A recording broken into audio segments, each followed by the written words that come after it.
Final ಆಗಿ ಕೊಪ್ಪಳದ ಬೆಟ್ಟದಲ್ಲಿರುವ ಗವಿಸಿದ್ದೇಶ್ವರ ಬೆಟ್ಟಕ್ಕೆ ತಲುಪಿದ್ದೀವಿ. ಅಶೋಕ ಶಿಲಾಶಾಸನವನ್ನು ನೋಡೋಕೆ ಬಂಡೆ ಎತ್ತರದಲ್ಲಿರುವ ಅಶೋಕ ಶಿಲಾಶಾಸನ ನೋಡುತ್ತಿದ್ದೇವೆ. ಬಂಡೆಯನ್ನು ನಮ್ಮ ಜೊತೆಗೆ ಅಲ್ಲಿಯ ಲೋಕಲ್ ಗೈಡ್ ಇದ್ದಾರೆ, ಅವ್ರ ಜೊತೆ ನಾವು ಬಂಡೆ ಹತ್ತಾ ಇದ್ದೀವಿ.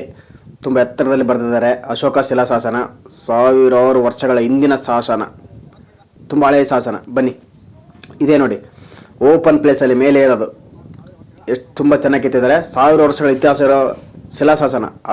ಅಶೋಕನ ಕಾಲದಲ್ಲಿ ಅಶೋಕನೇ ಕೆತ್ತಿಸಿರುವ ಶಾಸನ. ಧರ್ಮಗಳ ಶಾಸನ, ಧರ್ಮದ ಬಗ್ಗೆ ಬರೆಸಿರುವ ಶಾಸನ.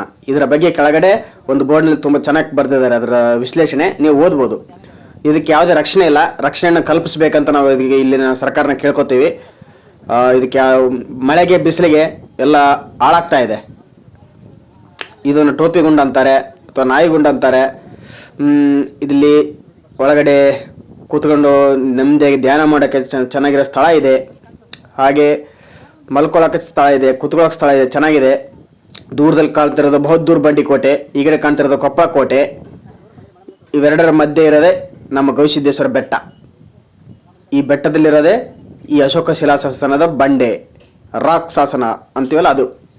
ಬನ್ನಿ ಇಲ್ಲಿ ಒಳಗಡೆ ನೋಡಿ, ಹೀಗಿದೆ ಒಳಗಡೆ ಕುಂದ್ರಕ್ಕೆ ಧ್ಯಾನ ಮಾಡೋಕ್ಕೆ. ಇಲ್ಲಿ ನೋಡಿ, ಈ ಬಂಡೆ ಒಳಗಡೆ ಒಂದು ವಿಸ್ಮಯ ಇದೆ. ಈ ಬಂಡೆ ಒಳಗಡೆ ಒಂದು ಮುಖದ ಥರ ಕಾಣುತ್ತೆ, ಅಂದರೆ ಶಿವನ ಮುಖದ ಥರ.